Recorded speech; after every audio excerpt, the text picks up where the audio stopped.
नमस्कार साथियों। आज मैं एक टॉपिक लेकर उपस्थित हूँ जो है पाल डायनेस्टी या पाल वंश।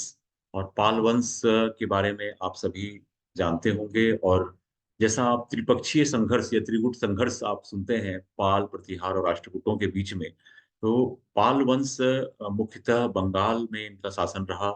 और बंगाल, बिहार, उड़ीसा के जो क्षेत्र हैं इन पर इनका आधिपत्य रहा। कुछ समय के लिए आसाम वाले क्षेत्र या उत्तर पूर्वी जो भारत है उस पर भी इनका प्रभाव हम देखते हैं। तो पाल वंश भारतीय इतिहास में एक महत्वपूर्ण स्थान इसलिए भी रखता है क्योंकि पूर्व मध्यकाल में जिस प्रकार से बौद्ध धर्म या बौद्ध या शिक्षा के क्षेत्र में या साहित्य के क्षेत्र में जो उन्नति हुई और खास करके बांग्ला भाषा का जो का विकास हुआ उसमें जो बड़ा योगदान है वो पालों का है। तो पाल वंश एक महत्वपूर्ण वंश है और जिसमें हम देखते हैं कि कन्नौज और उत्तर भारत में आधिपत्य को लेके पालों और प्रतिहारों और राष्ट्रकूटों के बीच में लगातार संघर्ष देखते हैं। और ये एक इम्पॉर्टेंट टॉपिक भी है। और कई बार बच्चे मुझसे कहते भी हैं कि सर ये थोड़ा समझना इसलिए मुश्किल होता है कि किसका किसके बीच में संघर्ष रहा और क्यों रहा, कौन हारा कौन जीता। तो ये थोड़ा सा उलझाता भी है बच्चों को, लेकिन ये बहुत सरल भी है। मैं आपको बताऊं कि उसमें पाल कुछ राजा हैं जिनको हम याद कर लें, कुछ प्रतिहार हैं और कुछ राष्ट्रकूट राजा हैं। तो उनके बीच में जो संघर्ष है और उसमें से आप देखेंगे कि अधिकांश समय में जो सफलता मिली वो राष्ट्रकूटों को मिली। इसमें कई बार प्रतिहार पर जब पराजित हुए, कई बार पाल पराजित हुए, कई बार पालों को विजय भी मिली। लेकिन ये संघर्ष लगातार चलता रहा। लेकिन अंततः यदि हम कहें तो at the end of the day यदि कोई ज्यादा सक्सेसफुल हुआ तो वो राष्ट्रकूट थे। लेकिन उसके बावजूद भी पाल वंश का इम्पोर्टेंस हम देखते हैं कि खास करके महायान बौद्ध धर्म को के विकास में तथा जो शिक्षा के क्षेत्र में जो उन्होंने काम किया, खास करके उदंतपुरा विश्वविद्यालय, सोमपुरा विश्वविद्यालय, विक्रमशिला विश्वविद्यालय, इन सब विश्वविद्यालयों की स्थापना की। साथ ही साथ नालंदा विश्वविद्यालय को भी संरक्षण दिया। यानी कि आप समझ सकते हैं कि पाल वंश का एक प्रकार से एजुकेशनल रिफॉर्म में या उसके संरक्षण में बड़ी भूमिका रही। तो चलिए आज बात करते हैं पाल वंश और उसके शासकों के बारे में।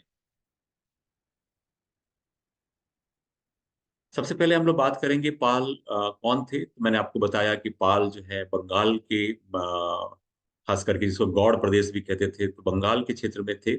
और 8वीं से 12वीं शताब्दी के बीच में हम पाल वंश का शासन देखते हैं। और गोपाल इसके संस्थापक थे जो 750 के आसपास बने।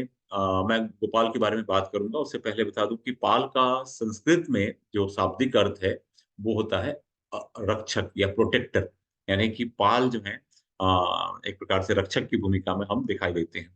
तो और दूसरी बात मैंने आपको बताया कि पाल वंश के जो शासक थे खास करके महायान बौद्ध धर्म के कट्टर समर्थक थे। तो हाँ, एक प्रकार से हम देखते हैं कि रिवाइवल ऑफ बुद्धिज्म जो है या बुद्धिज्म एक प्रकार से जो भारत में बढ़ा, खास करके पूर्वी क्षेत्र में, तो वो हम उसमें बड़ी भूमिका पालों की रही। तो और मैंने आपको बताया कि इन्होंने बहुत सारे स्तूप, चैत्य और विहार बनाए। इसके अलावा जब हम इनके प्रोमिनेंट रूलर्स की बात करते हैं तो उसमें सबसे पहले हम बात करते हैं गोपाल की, जिसने लगभग 20 वर्ष शासन किया, 750 से 770। आपको ये भी बता दूं कि पाल वंश के स्थापना के पहले बंगाल में अराजकता की स्थिति, वहां पे बंगाल में कह सकते हैं कोई सिस्टम नहीं था, कोई एडमिनिस्ट्रेटिव प्रॉपर सिस्टम नहीं था, जिसमें कि कह सकते हैं कि जैसे बड़ी मछली छोटी मछली को खा जाती है समुद्र में, उसी प्रकार का मत्स्य न्याय था। मतलब कि बड़ा आदमी छोटे आदमी को डोमिनेट कर रहा, एक प्रकार की बहुत खराब स्थिति थी। उस समय बंगाल की जनता ने व्याप्ता के पुत्र गोपाल को योग्य समझा और उसको राजा बनाने का फैसला लिया। तो भारतीय इतिहास में एक प्रकार का अनूठा उदाहरण मिलता है जिसमें जनता के द्वारा एक व्यक्ति को राजा बनाया जाता है, वो है गोपाल। और गोपाल जो है वापिता नाम का योद्धा थे, उनका उनका पुत्र था। और गोपाल ने एक प्रकार से बंगाल और बिहार वाले क्षेत्र में अपने राज्य की स्थापना की और उसके शासन को अपना उसमें किया। और गोपाल ने बिहार के उदंतपुरी में बौद्ध मठ की स्थापना की, जो बाद में उदंतपुरी विश्वविद्यालय के नाम से हम जानते हैं, जहां महायान बौद्ध धर्म की शिक्षा दी जाती थी। और माना जाता है कि गोपाल जो है पहला पाल शासक था जिसने कि बौद्ध धर्म अपनाया, और वो कट्टर बौद्ध था। और इसके अलावा मैंने आपको पहले ही बताया कि पाल वंश का लगातार संघर्ष प्रतिहारों और राष्ट्रकूटों से रहा, खास करके कन्नौज और उत्तर भारत में संघर्ष को पे नियंत्रण को लेकर। दूसरे स्वशासक के रूप में हम देखते हैं तो गोपाल का पुत्र धर्मपाल है। और धर्मपाल ने लगभग 40 वर्ष शासन किया, 770 से लेके 810 के बीच में। और इसके समय में सही रूप में हम देखें तो जो त्रिगुट संघर्ष है, जो ट्रिपाटाइट स्ट्रगल है राष्ट्रकूटों और प्रतिहारों के बीच में, तो वो स्ट्रगल हमको देखने को मिलता है। और यहाँ से हम देखते हैं कि लगातार जो है, अब सबसे पहले धर्मपाल को, जो प्रतिहार शासक वत्सराज थे, उन्होंने धर्मपाल को हराया। और उसके बाद ध्रुव ने हराया। जो राष्ट्रकूट शासक था ध्रुव, उसने धर्मपाल को भी हराया और प्रतिहार शासक वत्सराज को भी हराया। और बाद में वो वापस अपने उसमें चला गया। और खास करके राष्ट्रकूटों की जो नीति ये रही कि कुछ समय के लिए वो उत्तर भारत में आते थे, संघर्ष में भाग लेते थे, और एक प्रकार से प्रतिहारों को या पाल शासकों को हरा के फिर वापस वो अपने इसमें वापस लौट जाते थे। ये चीजें हम बार बार देखते हैं। तो पहला जो संघर्ष मैंने बताया, धर्मपाल वर्सेस वत्सराज। वत्सराज कौन है? प्रतिहार शासक। जब मैं प्रतिहारों की बात करूंगा तो उस समय भी ये बात आएगी। तो प्रतिहार शासक वत्सराज ने पहली बार धर्मपाल को हराया। दूसरी बार में राष्ट्रकूट शासक ने ध्रुव ने धर्मपाल और वत्सराज दोनों को। और लेकिन धर्मपाल ने इसके बाद धर्मपाल ने क्या किया, जो इंदिरा युद्ध नाम का जो था, उसको हराया और अपने एक उसके ही भाई को, चक्रायुद्ध को, कन्नौज की गद्दी पर बिठाया। ये धर्मपाल जब दूसरी बार संघर्ष करता है तो उस समय वो चक्रायुद्ध को वहां का शासक बनाकर रखता है। धर्मपाल के समय की ही बात करें और, तो उसने जैसा मैंने बताया कि दोबारा जब संघर्ष किया और चक्रयुद्ध को बनाया, तो उसने कन्नौज पे कब्जा कर लिया और एक भव्य दरबार का आयोजन उसने किया। और उसके बाद नागभट्ट द्वितीय के साथ एक घमासान युद्ध हुआ। मतलब देखिए, लगातार संघर्ष चल रहा। मैंने आपको पहले बताया वत्सराज वर्सेस धर्मपाल, फिर ध्रुव वर्सेस ध्रुव, जो राष्ट्रकूट था, उसने इसको हराया। फिर थर्ड टाइम में धर्मपाल ने हराया किसको? इंदिरा युद्ध को हराया, जो अ, प्रतिहार शासक था। और उसके बाद तीसरी बार में नागभट्ट द्वितीय, जो प्रतिहार शासक था, उसने पुनः धर्मपाल को हराया। तो ये संघर्ष आपस में ये चलता रहा। और धर्मपाल उसके बाद धर्मपाल को समर्पण करने के लिए राष्ट्रकूट शासक गोविंद तृतीय के साथ गठबंधन करना पड़ा, और फाइनली उन्होंने नागभट्ट को हराया। तो एक प्रकार से कई प्रकार का उतार चढ़ाव हम देखते हैं, आपस में संघर्ष देखते हैं। और दूसरी बात, अ, खास करके धर्मपाल ने इस समय कुछ उपाधियां ली, जिसमें परम भट्टारक, परमेश्वरम, महाराजाधिराज। और ये उपाधियों का नाम आप सुनकर आपको लग रहा होगा जैसे गुप्त शासकों ने परम भट्टारक की उपाधि ली थी, परमेश्वर की उपाधि ली थी, महाराजाधिराज की उपाधि ली थी। तो जैसा कि गुप्तास के समय में जो जो उपाधियां ली थी, वैसा ही बंगाल के शासक धर्मपाल ने भी ऐसी उपाधियां धारण की। और इसने विक्रमशिला विश्वविद्यालय, जो भागलपुर बिहार में, इसकी स्थापना की। और विक्रमशिला विश्वविद्यालय नालंदा विश्वविद्यालय के बाद दूसरा बड़ी विश्वविद्यालय थी, जो जिसकी एक अपनी अलग पहचान थी। इसके बाद तीसरा जो प्रमुख शासक रहा वो था देवपाल, जिसने लगभग, उसने भी 40 वर्ष शासन किया। और उसने 810 से लेकर 850 तक शासन किया। वो देवपाल जो है धर्मपाल का पुत्र।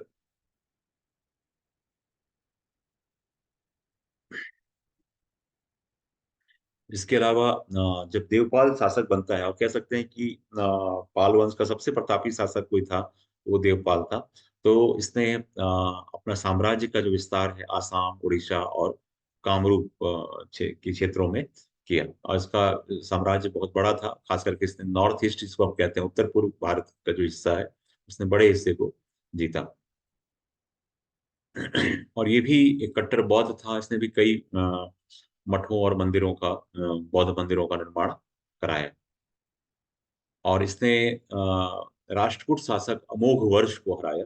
जैसे बड़ी उपलब्धि थी कि राष्ट्रकूट शासक अमोघ वर्ष, जो बहुत प्रसिद्ध राजा थे राष्ट्रकूटों में, तो उनको, अमोघ वर्ष को इसने हराया।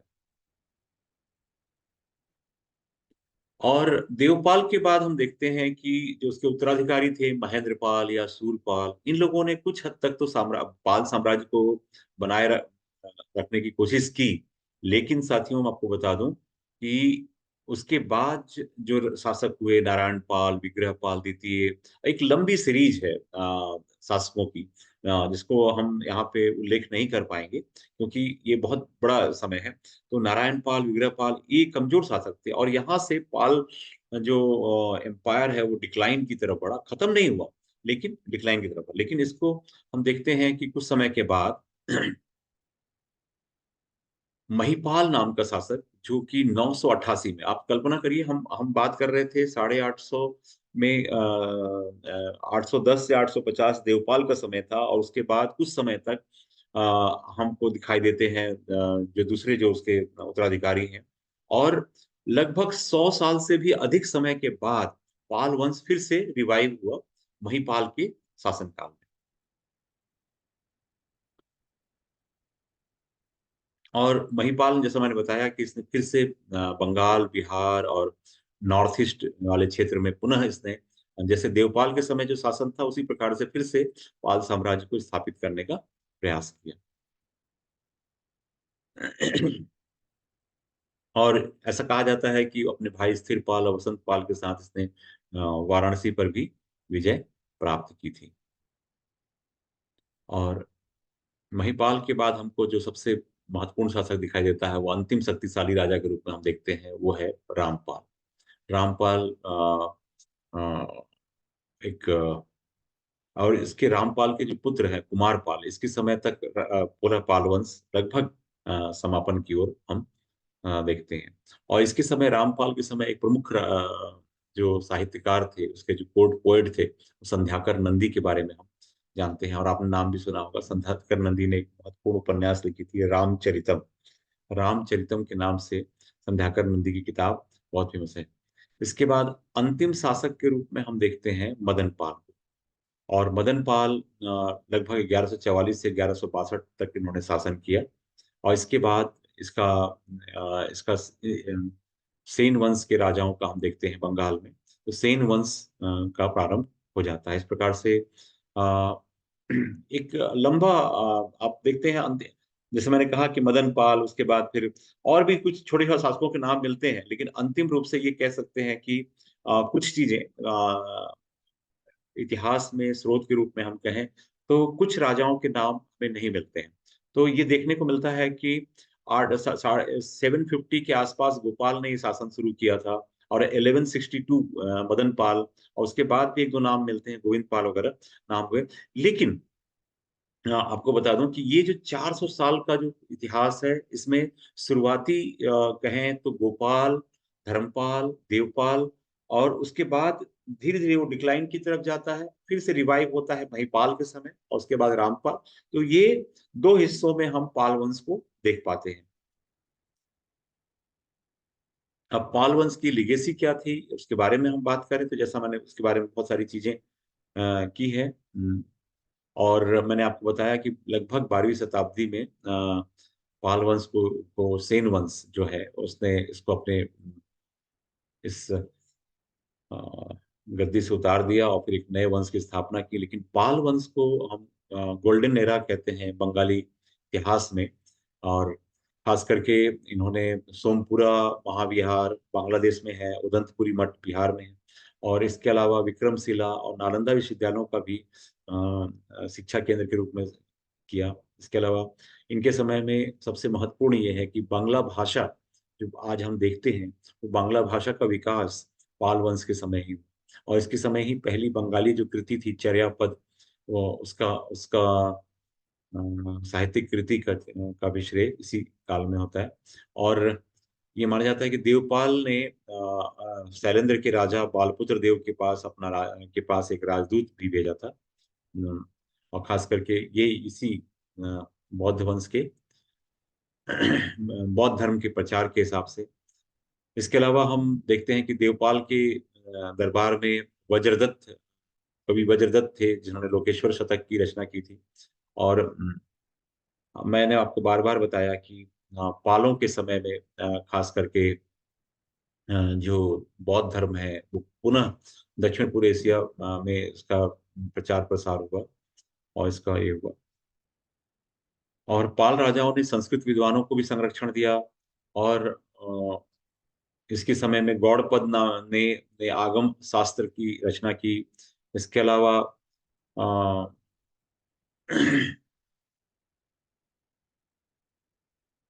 पालों का जो आर्ट था उसको उसका प्रभाव हम नेपाल, श्रीलंका और बर्मा और जावा में हम देख पाते हैं। उनके जो स्कल्पचर्स हैं उसके बारे में अ, हम जान पाते हैं। तो साथियों, पाल वंश के बारे में ये एक बहुत संक्षिप्त वीडियो था, खास करके पाल वंश के बारे में जानकारी के लिए। और मैं आपको बता दूं कि पाल वंश इतिहास में इसलिए महत्वपूर्ण है क्योंकि खास करके जब हम बंगाल के बारे में बात करते हैं तो बंगाल में बंगला भाषा का जो प्रादुर्भाव हुआ, बौद्ध धर्म को जिस तरीके से विकास हुआ, शिक्षा के विकास में जो ये उनकी इनकी जो भूमिका रही, संस्कृत के क्षेत्र में इन्होंने जो काम किया, तो इस प्रकार से पाल वंश एक महत्वपूर्ण इनका शासन रहा है। और खास करके जो जो ट्रिपाइट स्ट्रगल है, जो मैंने बताया, प्रतिहारों और राष्ट्रकूटों के साथ इनका संघर्ष है, इसको भी हम देख सकते हैं। तो बहुत छोटा टॉपिक है लेकिन इतिहास की दृष्टि से महत्वपूर्ण है। तो मैं अपनी बात यहीं समाप्त करता हूं और उम्मीद करता हूं कि वीडियो पसंद आया।